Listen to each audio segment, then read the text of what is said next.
Covid ਤੋਂ ਬਾਅਦ ਦੇਖੋ ਕਈ ਤਰ੍ਹਾਂ ਦੇ ਕੰਮਕਾਰ ਬੰਦ ਹੋ ਗਏ, ਮਾਪੇ ਚਿੰਤਤ ਬੜੇ ਨੇ। ਹੁਣ ਇਸ ਲਈ ਹਾਲਾਤ ਕੀ ਨੇ? ਜੇ ਸਟੱਡੀ ਪਰਮਿਟ ਮਿਲ ਵੀ ਰਿਹਾ ਤਾਂ ਵੀ ਟਰੈਵਲ ਨਹੀਂ ਕਰ ਸਕਦੇ। JEE ਨੀਟ ਦੀਆਂ ਐਗਜ਼ਾਮ ਨੇ ਉਹਨੂੰ ਲੈ ਕੇ ਇੱਥੇ ਬਹੁਤ ਵੱਡਾ ਰੋਲਾ ਪਿਆ ਰਿਹਾ। ਸੁਪਰੀਮ ਕੋਰਟ ਨੇ ਫੈਸਲਾ ਦੇ ਦਿੱਤਾ। ਸਕੂਲ ਕਾਲਜ ਕੋਈ ਖੁੱਲਣ ਦੀ ਕੋਈ ਹੈ ਆਸ? ਜਿਹਦੇ ਬਹੁਤ ਹੀ ਵੱਡੀ ਖੁਸ਼ੀ ਦੀ ਗੱਲ ਹੈ ਕਿ 21 ਸਤੰਬਰ ਤੋਂ ਓਰੇਨ ਦੇ ਆਲ ਓਵਰ ਇੰਡੀਆ 102 ਦੇ 2 ਇੰਸਟੀਚਿਊਟ ਖੁੱਲ੍ਹ ਜਾਣਗੇ।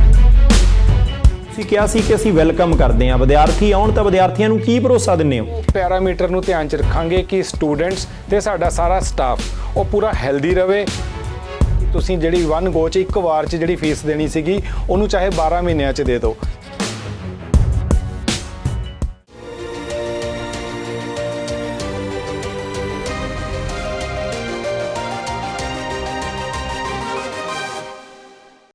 ਸਤਿ ਸ਼੍ਰੀ ਅਕਾਲ ਜੀ ਸਾਰਿਆਂ ਨੂੰ। ਇੱਕ ਵਾਰ ਫੇਰ ਮੈਂ ਪਰਮਜੀਤ ਸਿੰਘ ਬਾਠ ਤੁਹਾਡੀ ਕਚਹਿਰੀ 'ਚ ਹਾਜ਼ਰ ਹਾਂ। ਬਾਰ-ਬਾਰ ਹਾਜ਼ਰ ਹੁੰਨੇ ਆ, ਇੱਕ ਦਿਨ 'ਚ ਕਈ ਵਾਰ ਹਾਜ਼ਰ ਹੁੰਨੇ ਆ, ਕਿਉਂਕਿ ਸਮਾਂ ਹੀ ਇਦਾਂ ਦਾ, ਮੌਕਾ ਮੇਲ ਹੀ ਇਦਾਂ ਦਾ। ਜਦੋਂ ਦਾ ਕਰੋਨਾ ਜਿਹਾ ਆ ਕੇ ਚਿੰਬੜਿਆ ਨਾ, ਉਹਦੇ ਤੋਂ ਬਾਅਦ ਤਾਂ ਐਂ ਲੱਗਦਾ ਰਹਿੰਦਾ ਕਿ ਭਾਈ ਜਿੰਨੀ ਵਾਰ ਵੀ ਤੁਹਾਡੀ ਦਹਲੀਜ਼ ਟੱਪੀਏ ਉਨੀ ਥੋੜ੍ਹੀ ਹੈ, ਕਿਉਂਕਿ ਨਿੱਤ ਨਵੀਆਂ ਖਬਰਾਂ, ਹਰ 2-4 ਘੰਟੇ ਦੇ ਵਿੱਚ ਕੁਝ ਨਵੀਆਂ ਚੀਜ਼ਾਂ ਤਬਦੀਲ ਹੁੰਦੀਆਂ।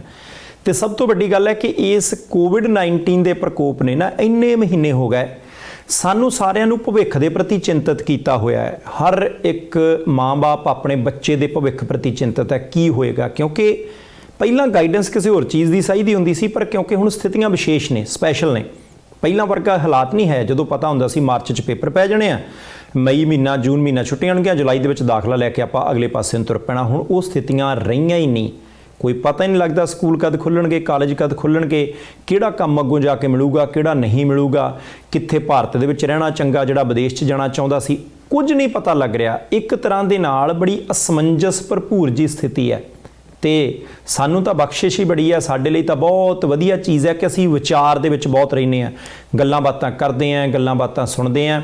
ਤੇ ਸਾਡੀ ਵੀ ਕੋਸ਼ਿਸ਼ ਇਹ ਹੁੰਦੀ ਹੈ ਕਿ ਮਾਹਿਰ ਬੰਦੇ, ਜਿਹੜੇ ਐਕਸਪਰਟ ਬੰਦੇ ਨੇ, ਉਹਨਾਂ ਨੂੰ ਤੁਹਾਡੇ ਸਨਮੁਖ ਲੈ ਕੇ ਆਈਏ, ਉਹਨਾਂ ਦੇ ਨਾਲ ਗੱਲਾਂ ਬਾਤਾਂ ਕਰੀਏ। ਤੁਸੀਂ ਸੁਣਨਾ ਹੈ, ਡਿਸੀਜ਼ਨ ਤੁਹਾਡਾ, ਫੈਸਲਾ ਤੁਹਾਡਾ ਹੈ। ਕਿਉਂਕਿ ਜਿੰਨਾ ਸੁਣਾਂਗੇ, ਜਿੰਨਾ ਵਿਚਾਰ ਵਟਾਂਦਰੇ ਦੇ ਵਿੱਚ ਹਿੱਸਾ ਲਵਾਂਗੇ, ਸਾਡਾ ਗਿਆਨ ਵਧੂਗਾ, ਪਤਾ ਲੱਗੂਗਾ ਕਿ ਭਾਈ ਇੱਕ ਆਹ ਵੀ ਫੀਲਡ ਹੈਗਾ, ਆਹ ਵੀ ਖੇਤਰ ਹੈਗਾ, ਇਹਦੇ ਵਿੱਚ ਆਹ ਸੰਭਾਵਨਾਵਾਂ ਨੇ, ਇਹਦੇ ਵਿੱਚ ਆਹ ਸੰਭਾਵਨਾਵਾਂ ਘੱਟ ਨੇ। ਉਹਦੇ ਤੋਂ ਬਾਅਦ ਫੈਸਲਾ ਲੈ ਲਓ, ਤੇ ਫੈਸਲਾ ਲੈ ਕੇ ਤਾਂ ਫਿਰ ਆਪਦੇ ਭਵਿੱਖ ਦੇ ਲਈ ਕੋਈ ਚੰਗੀ ਜੀ ਯੋਜਨਾ ਬਣਾ ਲਓ, ਤਾਂ ਫਿਰ ਚੰਗਾ ਰਹੂਗਾ। ਸੋ ਅੱਜ ਫਿਰ ਇੱਕ ਵਾਰੀ ਓਰੇਨ ਇੰਟਰਨੈਸ਼ਨਲ ਦੇ ਜਿਹੜੇ ਕਰਤਾ ਧਰਤਾ ਨੇ, ਦਿਨੇਸ਼ ਸੂਦ ਸਾਹਿਬ ਸਾਡੇ ਨਾਲ ਜੁੜੇ ਆ। ਪਿਛਲੀ ਵਾਰ ਵੀ ਉਹਨਾਂ ਦੇ ਨਾਲ ਗੱਲਾਂ ਬਾਤਾਂ ਕੀਤੀਆਂ ਸੀ, ਕੁਝ ਗਾਈਡੈਂਸ ਦੇ ਨਾਲ ਸੰਬੰਧਿਤ ਕਿ ਭਾਈ ਵੱਖ-ਵੱਖ ਮੁਲਕਾਂ 'ਚ ਕੀ ਚੱਲ ਰਿਹਾ, ਭਾਰਤ 'ਚ ਕੀ ਚੱਲ ਰਿਹਾ। ਭਾਰਤ ਸਰਕਾਰ ਦੇ ਕਈ ਅਦਾਰੇ ਨੇ ਜਿਨ੍ਹਾਂ ਦੇ ਵਿੱਚ ਉਹ ਕਮੇਟੀਆਂ ਦੇ ਵਿੱਚ ਨੇ, ਕਈ ਕੁਝ ਉਹਨਾਂ ਦੇ ਨਾਲ ਜੁੜਿਆ ਹੋਇਆ। ਸੋ ਜਦੋਂ ਤਜਰਬੇਕਾਰ ਬੰਦੇ ਹੁੰਦੇ ਆ, ਅੰਤਰਰਾਸ਼ਟਰੀ ਪੱਧਰ ਦੇ ਉੱਤੇ ਤਜਰਬਾ ਰੱਖਣ ਵਾਲੇ ਬੰਦੇ ਹੁੰਦੇ ਆ, ਤਾਂ ਫਿਰ ਉਹਨਾਂ ਦੇ ਨਾਲ ਗੱਲਾਂ ਬਾਤਾਂ ਦੇ ਵਿੱਚੋਂ ਸਾਨੂੰ ਬਹੁਤ ਕੁਝ ਸਿੱਖਣ ਨੂੰ, ਬਹੁਤ ਕੁਝ ਕੱਢਣ ਨੂੰ ਮਿਲਦਾ। ਸਾਡੇ ਜੀਵਨ ਦੇ ਵਿੱਚ ਕਈ ਤਰ੍ਹਾਂ ਦੀਆਂ ਸੇਧਾਂ ਜਿਹੜੀਆਂ ਸਾਨੂੰ ਚਾਹੀਦੀਆਂ ਹੁੰਦੀਆਂ ਉਹ ਲੱਭ ਪੈਂਦੀਆਂ। ਸੂਦ ਸਾਹਿਬ ਨੂੰ ਹਾਕ ਮਾਰਦੇ ਹਾਂ। ਸੂਦ ਸਾਹਿਬ ਸਤਿ ਸ਼੍ਰੀ ਅਕਾਲ ਜੀ, ਸਵਾਗਤ ਤੁਹਾਡਾ ਪ੍ਰਾਈਮ ਏਸ਼ੀਆ TV ਤੇ। ਸਤਿ ਸ਼੍ਰੀ ਅਕਾਲ ਬਾਠ ਸਾਹਿਬ, ਧੰਨਵਾਦ ਤੁਹਾਡਾ ਬਹੁਤ-ਬਹੁਤ। ਸੂਦ ਸਾਹਿਬ, ਇਹਦੇ ਤੋਂ ਪਹਿਲਾਂ ਕਿ ਆਪਾਂ ਮੁੱਖ ਗੱਲਾਂ ਦੇ ਵੱਲ ਵਧੀਏ, ਕਿਉਂਕਿ ਭਾਵੇਂ ਕੋਵਿਡ ਹੈ ਪਰ ਤੁਸੀਂ ਆਨਲਾਈਨ ਕਦੇ ਜ਼ੂਮ ਦੀਆਂ ਮੀਟਿੰਗਸ ਦੇ ਰਾਹੀਂ, ਕਦੇ ਕੈਨੇਡਾ ਜੁੜੇ ਰਹਿੰਦੇ ਹੋ, ਕਦੇ ਭਾਰਤ ਦੇ ਵੱਖ-ਵੱਖ ਸੂਬਿਆਂ ਜੁੜੇ ਰਹਿੰਦੇ ਹੋ, ਕਦੇ ਪੰਜਾਬ ਦੇ ਬੱਚਿਆਂ ਦੇ ਨਾਲ, ਨੌਜਵਾਨਾਂ ਦੇ ਨਾਲ ਤੁਹਾਡੀ ਓਰੀਐਂਟੇਸ਼ਨ ਜਿਹੜੀ ਉਹ ਬਾਰ-ਬਾਰ ਹੁੰਦੀ ਰਹਿੰਦੀ ਹੈ।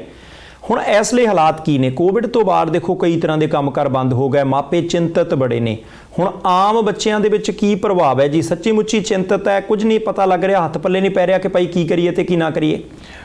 ਬਿਲਕੁਲ ਬਾਠ ਸਾਹਿਬ, ਜਿਹੜਾ ਸਮਾਂ ਚੱਲ ਰਿਹਾ ਨਾ ਇਹ ਬਿਲਕੁਲ ਟੋਟਲ ਡਿਫਰੈਂਟ ਹੈ। ਖਾਸ ਕਰਕੇ ਇਸ ਸਾਲ ਤਾਂ ਸਟੂਡੈਂਟਸ ਨੂੰ ਲੈ ਕੇ ਬਹੁਤ ਅਸਮੰਜਸ ਵਾਲਾ ਬਣਿਆ ਹੋਇਆ ਹੈ।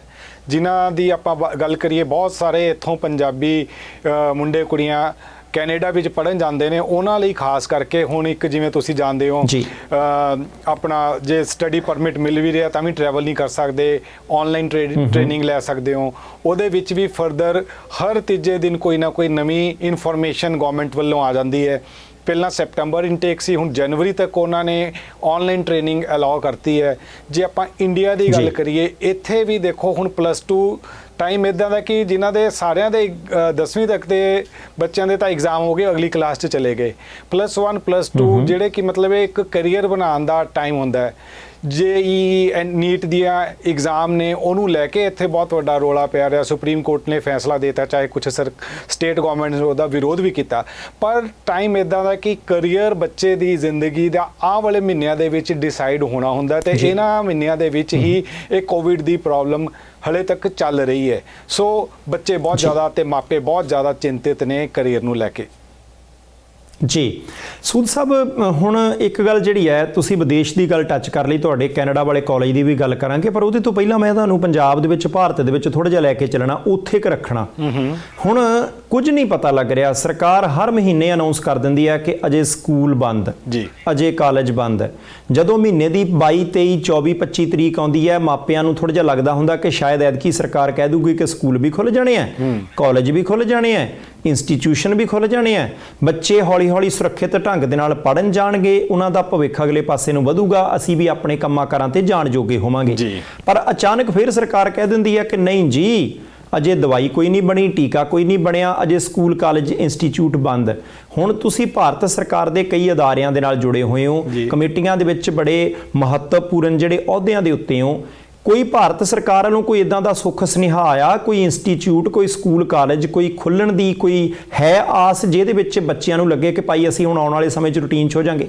ਬਿਲਕੁਲ ਬਾਟ ਸਾਹਿਬ, ਬਹੁਤ ਹੀ ਵੱਡੀ ਤੇ ਖੁਸ਼ਖਬਰੀ ਦੀ ਗੱਲ ਜਿਹੜੀ ਪਿਛਲੇ ਦਿਨਾਂ ਵਿੱਚ ਆਈ ਹੈ ਤੇ ਲੋਕਾਂ ਦਾ ਧਿਆਨ ਉਹਦੇ ਤੇ ਘੱਟ ਇਸ ਕਰਕੇ ਗਿਆ ਕਿਉਂਕਿ ਸਰਕਾਰ ਨੇ ਜਿਹੜੇ ਸਕੂਲ ਤੇ ਕਾਲਜ ਨੇ ਉਹਨੂੰ ਤਾਂ ਬੰਦ ਰੱਖਣ ਦਾ ਰੱਖਿਆ ਹੋਇਆ ਕਿ ਸਤੰਬਰ ਦੇ ਮਹੀਨੇ 'ਚ ਬੰਦ ਰਹਿਣਗੇ।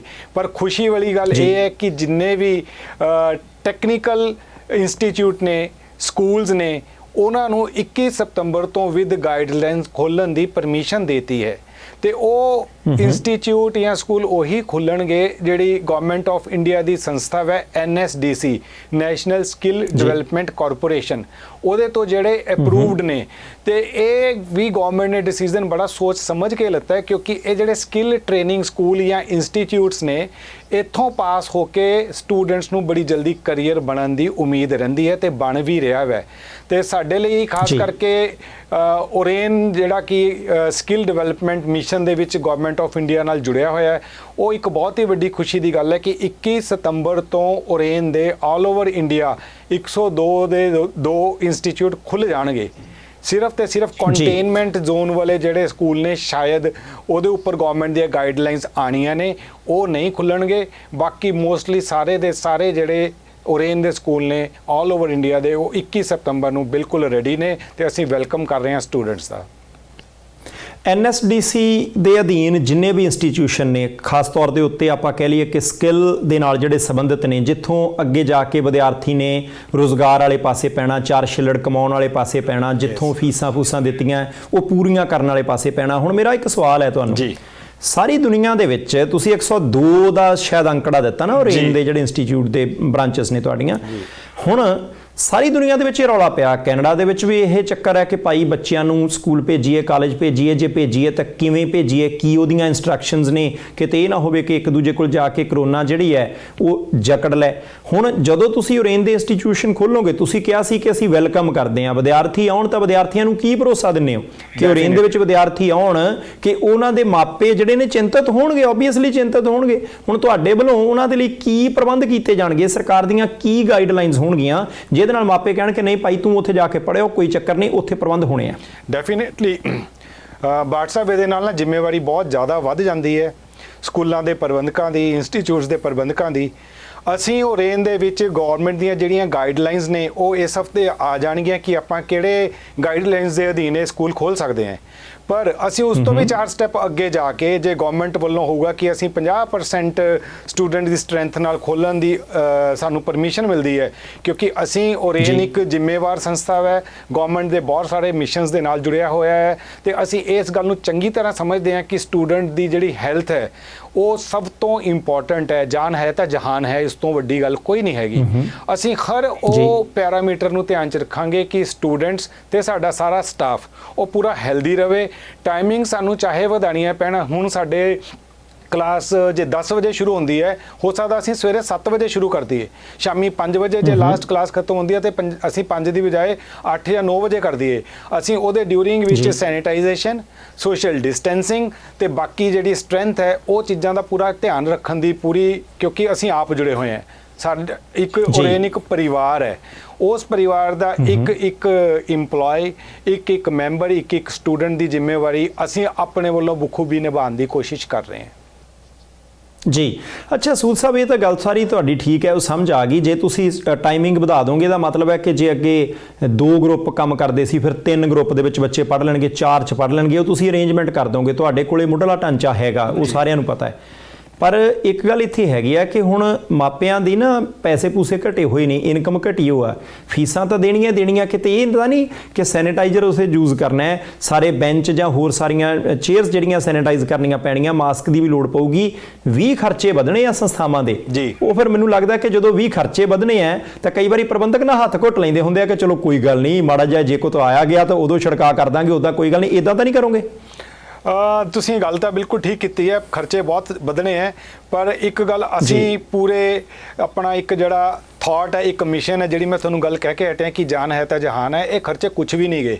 ਤੇ 1 ਸਾਲ ਮਤਲਬ ਜੇ ਆਪਾਂ ਦੇਖਦੇ ਹਾਂ ਪੇਰੈਂਟਸ ਜਿਨ੍ਹਾਂ ਦੀਆਂ ਜੌਬਸ ਚਲੀਆਂ ਗਈਆਂ ਨੇ ਜਾਂ ਜਿਨ੍ਹਾਂ ਦੇ ਕਾਰੋਬਾਰ ਘਟ ਗਏ ਨੇ, ਉਹਨਾਂ ਲਈ ਤਾਂ ਫੀਸ ਦੇਣੀ ਵੀ ਬਹੁਤ ਔਖੀ ਹੋਊਗੀ। ਅਸੀਂ ਤਾਂ ਉਹਨਾਂ ਨੂੰ ਵੀ ਬਹੁਤ ਸਾਰੀਆਂ ਸੁਵਿਧਾਵਾਂ ਦੇ ਰਹੇ ਹਾਂ ਕਿ ਤੁਸੀਂ ਜਿਹੜੀ 1 ਗੋ 'ਚ ਇੱਕ ਵਾਰ 'ਚ ਜਿਹੜੀ ਫੀਸ ਦੇਣੀ ਸੀਗੀ ਉਹਨੂੰ ਚਾਹੇ 12 ਮਹੀਨਿਆਂ 'ਚ ਦੇ ਦਿਓ, ਕਿਉਂਕਿ ਸਟੂਡੈਂਟ ਜਿਹੜਾ ਇੱਥੇ ਆ ਕੇ ਪਾਸ ਹੋ ਕੇ ਜਾਊਗਾ ਨਾ, ਉਹਦਾ ਕਰੀਅਰ ਬਣਨਾ ਬਹੁਤ ਜ਼ਰੂਰੀ ਹੈ। ਆਪਣੀ ਸੁਸਾਇਟੀ ਦੇ ਵਿੱਚ ਪੋਜ਼ਿਟਿਵਿਟੀ ਆਣੀ ਬੜੀ ਜ਼ਰੂਰੀ ਹੈ, ਕਿਉਂਕਿ ਜਦੋਂ ਤੱਕ ਆਪਾਂ ਘਰ ਬੈਠੇ ਰਵਾਂਗੇ ਆਪਣੀ ਮਾਨਸਿਕਤਾ, ਆਪਣੀ ਸੋਚ ਹੈ ਜਿਹੜੀ ਉਹ ਥੋੜੀ ਜਿਹੀ ਨੈਗੇਟਿਵ ਰਹੂਗੀ। ਜੇ ਪੋਜ਼ਿਟਿਵ ਤਰੀਕੇ ਦੇ ਨਾਲ ਤੁਸੀਂ ਸਾਰੇ ਨੋਰਮਸ ਨੂੰ ਫੁੱਲਫਿਲ ਕਰਦੇ ਹੋਏ ਮਿਲ ਵੀ ਰਹੇ ਹੋ ਤੇ ਆਪਣੇ ਕਰੀਅਰ ਨੂੰ ਬਣਾਉਣ ਦੇ ਲਈ ਉਹ ਟ੍ਰੇਨਿੰਗ ਵੀ ਲੈ ਰਹੇ ਹੋ, ਤੇ ਮੇਰੇ ਖਿਆਲ ਦੇ ਨਾਲ ਉਹ ਪੋਜ਼ਿਟਿਵਿਟੀ ਇੱਕ ਦੇਣ ਹੋਗੀ। ਤੇ ਓਰੇਨ ਹਮੇਸ਼ਾ ਤਿਆਰ ਰਹਿੰਦਾ ਹੈ ਕਿਸੇ ਵੀ ਤਰ੍ਹਾਂ ਦੀ ਸੁਸਾਇਟੀ ਵਿੱਚ ਕੋਈ ਹੈਲਪ ਕਰ ਸਕੇ। ਜਿਵੇਂ ਮੈਂ ਪਿਛਲੀ ਵਾਰ ਦੱਸਿਆ ਵੀ ਸੀਗਾ ਕਿ ਅਸੀਂ 500 ਸੀਟਾਂ ਇਦਾਂ ਦੀਆਂ ਰੱਖੀਆਂ ਹੈ ਗਰੀਬ ਬੱਚਿਆਂ ਲਈ, ਜਿਹੜੀਆਂ ਕਿ ਟੋਟਲੀ ਫ੍ਰੀ ਆਫ ਕਾਸਟ ਨੇ, ਟੋਟਲੀ ਫ੍ਰੀ ਆਫ ਕਾਸਟ। ਤੇ ਇਹ ਚੀਜ਼ਾਂ ਸਿਰਫ ਇਸ ਕਰਕੇ ਅਸੀਂ ਕਰਦੇ ਹਾਂ ਕਿਉਂਕਿ ਸਾਨੂੰ ਪਤਾ ਹੈ ਕਿ ਜਿਹੜਾ ਸਟੂਡੈਂਟ ਇੱਕ ਵਾਰੀ ਆ ਗਿਆ ਉਹ ਆਪਣੇ ਪੈਰਾਂ ਤੇ ਖੜੇ ਹੋਣ ਦੇ ਕਾਬਿਲ ਬਣ ਸਕੇ। ਇਹ ਜ਼ਿੰਮੇਵਾਰੀ ਅਸੀਂ ਲੈ ਕੇ ਚੱਲੇ ਸੀਗੇ। ਤਦੇ ਅਸੀਂ 2009 ਦੇ ਵਿੱਚ 3 ਸੈਂਟਰਾਂ ਤੋਂ ਸ਼ੁਰੂ ਕੀਤਾ ਸੀ ਤੇ ਅੱਜ ਵਾਹਿਗੁਰੂ ਦੀ ਕਿਰਪਾ ਨਾਲ 102 ਸੈਂਟਰ ਬਣਾਉਣ ਦੇ ਕਾਬਿਲ ਬਣ ਸਕੇ ਹਾਂ ਜੀ। ਅੱਛਾ ਸੂਦ ਸਾਹਿਬ, ਹੁਣ ਨਾ ਇੱਕ ਕਈ ਵਾਰੀ ਹੁੰਦਾ ਗੈਪ ਰਹਿ ਜਾਂਦਾ, ਇੱਕ ਵਿੱਥ ਰਹਿ ਜਾਂਦੀ ਹੈ ਜੀ। ਇੱਕ ਉਹ ਬੱਚੇ ਨੇ ਜਿਹੜੇ ਵਿਦੇਸ਼ਾਂ 'ਚ ਪੜ੍ਹ ਰਹੇ ਆ, ਦੂਸਰੇ ਉਹ ਬੱਚੇ ਨੇ ਜਿਨ੍ਹਾਂ ਨੇ ਭਾਰਤ ਦੇ ਵਿੱਚ ਰਹਿ ਕੇ ਪੜ੍ਹਨਾ, ਉੱਥੇ ਕੰਮ ਕਰਨਾ, ਬਹੁਤ ਵੱਡੀ ਗਿਣਤੀ ਹੈ ਜੀ। ਪਰ ਤੀਸਰੇ ਪਾਸੇ ਆ ਕੋਵਿਡ ਦੇ ਕਰਕੇ ਇੱਕ ਨਾ ਨਵਾਂ ਵਰਗ ਨੌਜਵਾਨਾਂ ਦਾ, ਵਿਦਿਆਰਥੀਆਂ ਦਾ ਇੱਕ ਪੈਦਾ ਹੋ ਗਿਆ ਜਿਨ੍ਹਾਂ ਦਾ ਟੀਚਾ ਹੈ ਕਿ ਅਸੀਂ ਵਿਦੇਸ਼ ਜਾ ਕੇ ਪੜ੍ਹਨਾ ਜੀ। ਹੁਣ ਜੇ ਵਿਦੇਸ਼ ਜਾ ਕੇ ਪੜ੍ਹਨਾ, ਫਲਾਈਟਾਂ ਜਿਹੜੀਆਂ ਚੱਲ ਨਹੀਂ ਰਹੀਆਂ ਜਾਂ ਉਹਨਾਂ ਨੂੰ ਵੈਲਕਮ ਨਹੀਂ ਸਾਰੇ ਕਰ ਰਹੇ ਕਿ ਭਾਈ ਅਜੇ ਰੁਕ ਜਾਓ ਜੀ।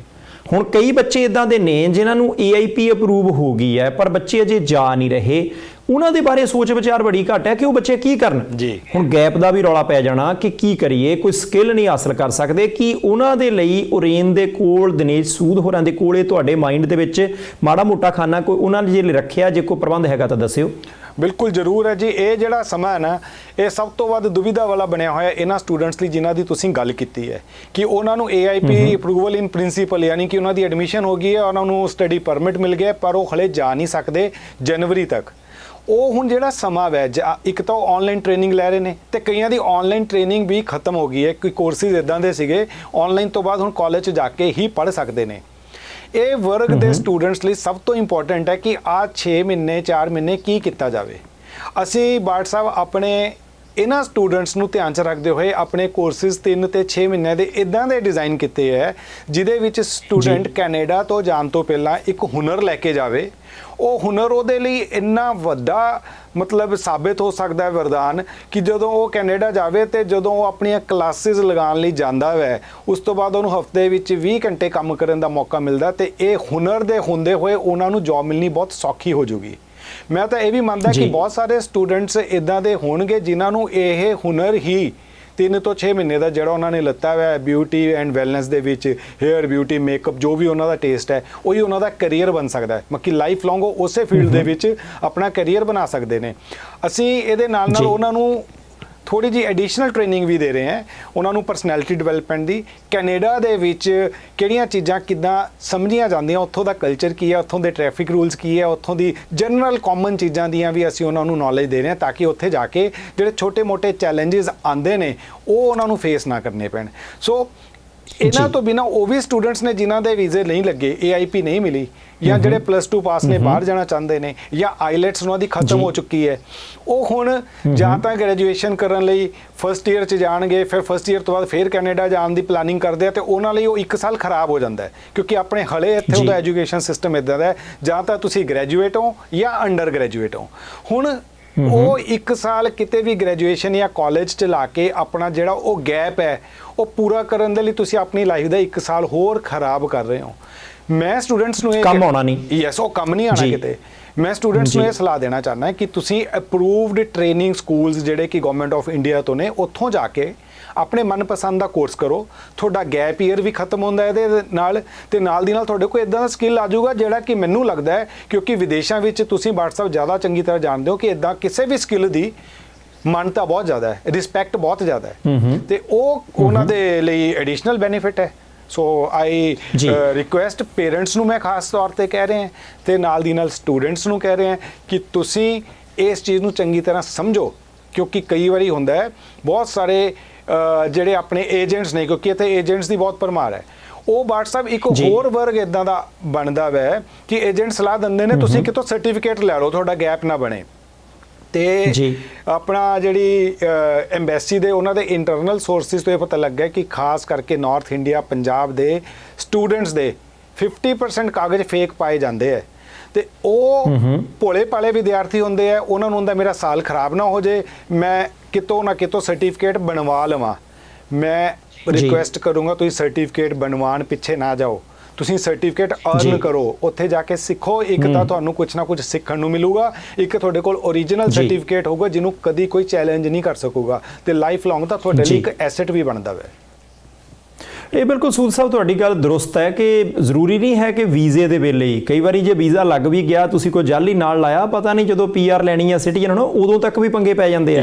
ਇੱਥੇ ਤਾਂ ਡਰਾਈਵਿੰਗ ਲਾਇਸੈਂਸ ਤੱਕ ਜਦੋਂ ਬੰਦਾ ਇਧਰੋਂ ਕਿਤੇ 2 ਨੰਬਰ ਦਾ ਕਾਲਾ ਮਾਲਾ ਕਰਕੇ ਬਣਾ ਜਾਏ। ਇੱਕ ਵਾਰੀ ਤਾਂ ਆਸਟ੍ਰੇਲੀਆ ਵਾਲੋਂ ਕਹਿੰਦੇ ਕਿ ਇਦਾਂ ਵੀ ਬੰਦਾ ਮੋੜਤਾ ਸੀ ਕਿ ਭਾਈ ਜੇ ਤੂੰ ਇਹ ਗਲਤੀ ਕਰ ਸਕਦਾ, ਜਾਨ ਜੋਖਮ ਦੇ ਦੂਜਿਆਂ ਦੀ ਪਾ ਸਕਦੇ। ਇਸ ਕਰਕੇ ਤੁਹਾਡੀ ਗੱਲ ਇਹ ਬਿਲਕੁਲ ਦਰੁਸਤ ਹੈ। ਹੁਣ ਤੁਸੀਂ ਇੱਕ ਗੱਲ ਕਿਹਾ ਸੀ ਕਿ ਗਵਰਨਮੈਂਟ ਤੋਂ ਅਪਰੂਵਡ, ਹਾਂਜੀ, ਹੁਣ ਇਹ ਸ਼ਬਦ ਤਾਂ ਤੁਹਾਡਾ ਬਹੁਤ ਵਧੀਆ, ਚਾਹੀਦਾ ਵੀ ਇਦਾਂ ਹੀ ਹੈ, ਪਰ ਸਾਡੇ ਤਾਂ ਦੇਸ਼ ਭਾਰਤ ਦੇ ਵਿੱਚ UGC ਵਾਲੇ ਵੀ ਇੱਕ ਲਿਸਟ ਛਾਪ ਦਿੰਦੇ ਜੀ ਆਹ ਯੂਨੀਵਰਸਿਟੀਆਂ ਫੇਕ ਆ।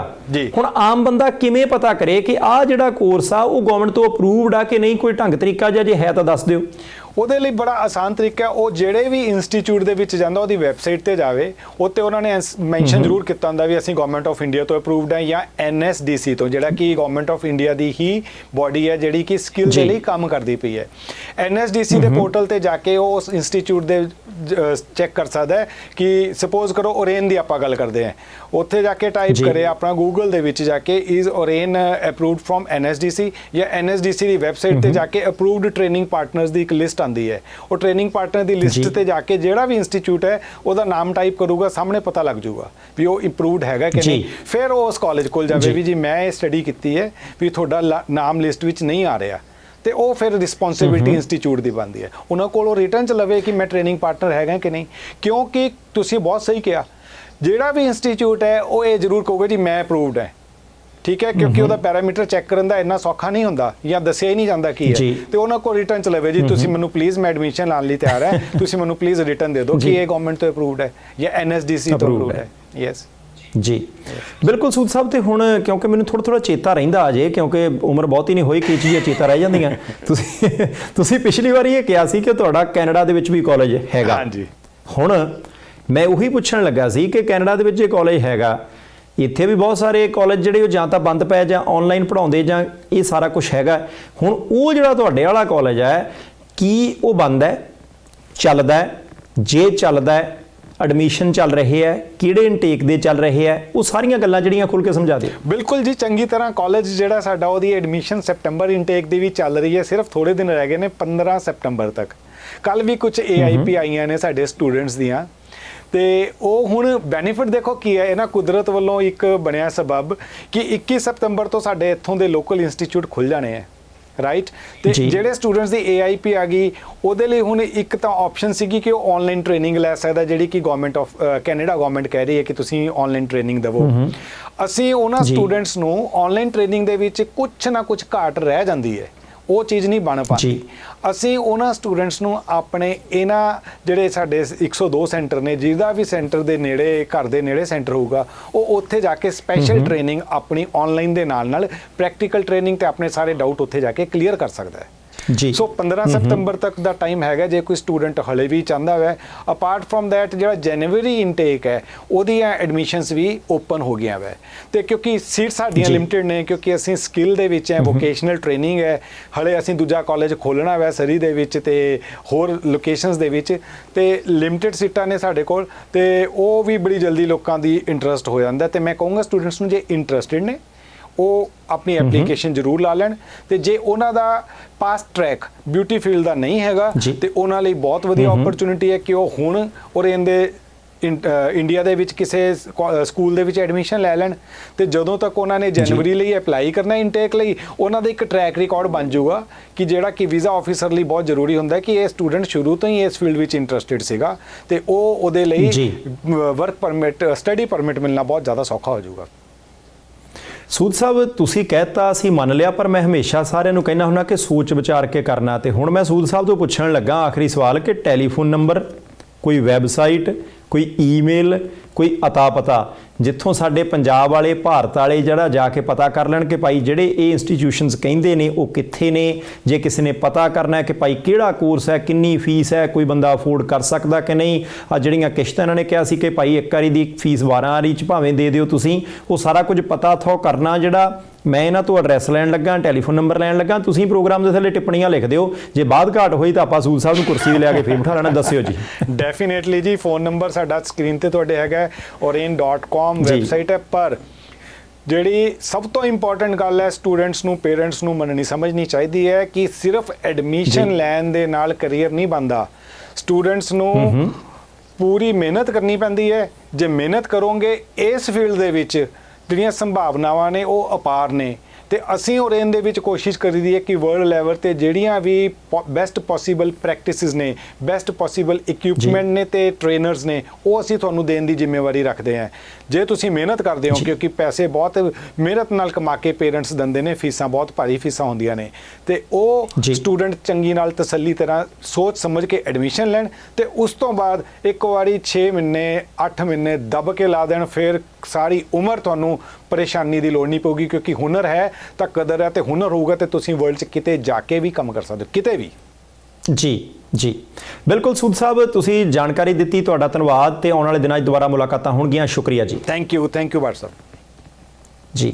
ਸੋ ਓਰੇਨ ਇੰਟਰਨੈਸ਼ਨਲ ਤੋਂ ਦਿਨੇਸ਼ ਸੂਦ ਹੋਰਾਂ ਦੇ ਨਾਲ ਗੱਲਬਾਤ ਕੀਤੀ, ਤੇ ਉਹਨਾਂ ਨੇ ਇੱਕ ਜਾਣਕਾਰੀ ਤਾਂ ਇਹ ਦੇ ਦਿੱਤੀ ਹੈ ਕਿ ਭਾਈ ਸਤੰਬਰ ਮਹੀਨੇ ਦੇ ਆਖਰੀ 10 ਦਿਨਾਂ ਦੇ ਵਿੱਚ ਭਾਰਤ ਸਰਕਾਰ NSDC ਵਾਲੇ ਜਿਹੜੇ ਅਪਰੂਵਡ ਇੰਸਟੀਟਿਊਸ਼ਨਸ ਨੇ ਉਹ ਖੋਲ੍ਹ ਰਹੀ ਹੈ।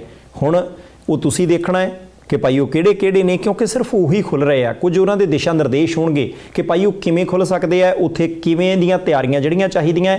ਬਾਕੀ ਉਹਨਾਂ ਨੇ ਆਪਣੇ ਕੈਨੇਡੀਅਨ ਕਾਲਜ ਦੇ ਬਾਰੇ ਵੀ ਦੱਸ ਦਿੱਤਾ, ਇੱਥੋਂ ਦੇ ਆਪਣੇ ਜਿਹੜੇ 102 ਉਹਨਾਂ ਦੇ ਬ੍ਰਾਂਚਸ ਨੇ ਉਹਦੇ ਬਾਰੇ ਵੀ ਦੱਸਤਾ ਕਿ ਭਾਈ ਫੀਸ ਦਾ ਵੀ ਕੋਈ ਸਟਰਕਚਰ ਜਿਹੜਾ ਉਹਨਾਂ ਨੇ ਮੌਜੂਦਾ ਸਥਿਤੀਆਂ ਨੂੰ ਦੇਖਦੇ ਆ 1 ਤੋਂ 12 ਕਿਸ਼ਤਾਂ ਦੇ ਵਿੱਚ ਜਿਹੜਾ ਉਹ ਤਬਦੀਲ ਕਰ ਦਿੱਤਾ ਹੈ। ਸੋ ਪਤਾ ਸ਼ਤਾ ਕਰ ਲਿਓ, ਕੋਈ ਗੱਲ ਬਾਅਦ ਘਾਟ ਹੋਈ ਤਾਂ ਟਿੱਪਣੀ ਲਿਖ ਦਿਓ, ਭਾਈ ਬੈਠੇ ਆ ਤੇ ਉਹਨਾਂ ਨੂੰ ਪੁੱਛ ਵੀ ਲਵਾਂਗੇ। ਸੋ ਇੱਥੇ ਹੀ ਦਿਓ। ਪਰਮਵੀਰ ਸਿੰਘ ਬਾਟ ਨੂੰ ਆਗਿਆ। ਦੇਖਦੇ ਰਹਿਣਾ ਪ੍ਰਾਈਮ ਏਸ਼ੀਆ TV, ਤੁਹਾਡਾ ਆਪਣਾ, ਤੁਹਾਡੇ ਲਈ।